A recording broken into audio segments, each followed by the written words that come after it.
magaalada Toronto ee dalka Canada ayaa lagu qabtay munaasabad lagu soo dhaweynayo Ambassador Maxamed Cali America oo ah safiirka Soomaaliya u fadhiya dalka Kenya.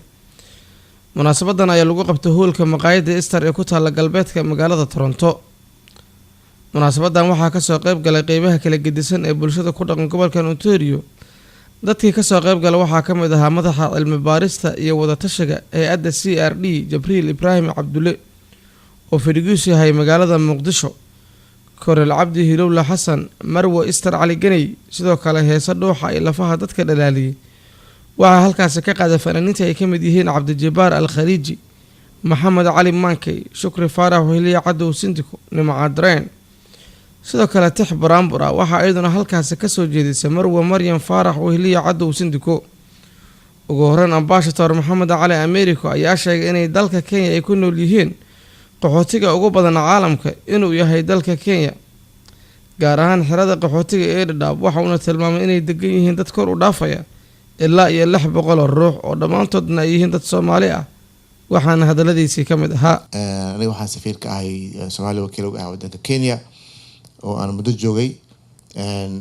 halkaasna waxaa ku nool dad fara badan Soomaaliyeed oo isugu jira qaxooti iyo ganacsato iyo arday oo halkaa deganaa badankooda ay yimaadeen sidii wadankii markii iskaashameeyay kadib oo dagaalka sukeeyay wadanka ka dhacay.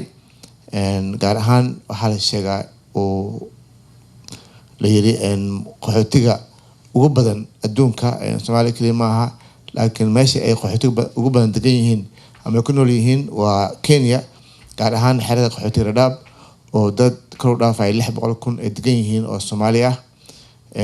kuwaasoo anaga haddaan safaarad Soomaaliyeedna aan markasto u tagno oo dhibkooda iyo waxa aan qaban karno u qabano. dhanka kale Marwo Easter Cali Ganay oo ah milkiilaha maqaayadda Easter Restaurant ayaa sharaxay sidii ay Soomaaliya dib ugu laaban lahaayeen qurbo joogta, waxayna tilmaam ka bixisay qaabka ay qurbo joogta ay dalka ugu laaban lahaayeen. nin walba wadankiisa wax uga fiican ma lahan.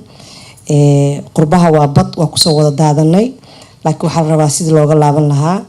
aniga run ahaantii Soomaali waa tagay 2 bilood aan ku maqnaa. waxaan ka imaaday March dhamaadkeedii.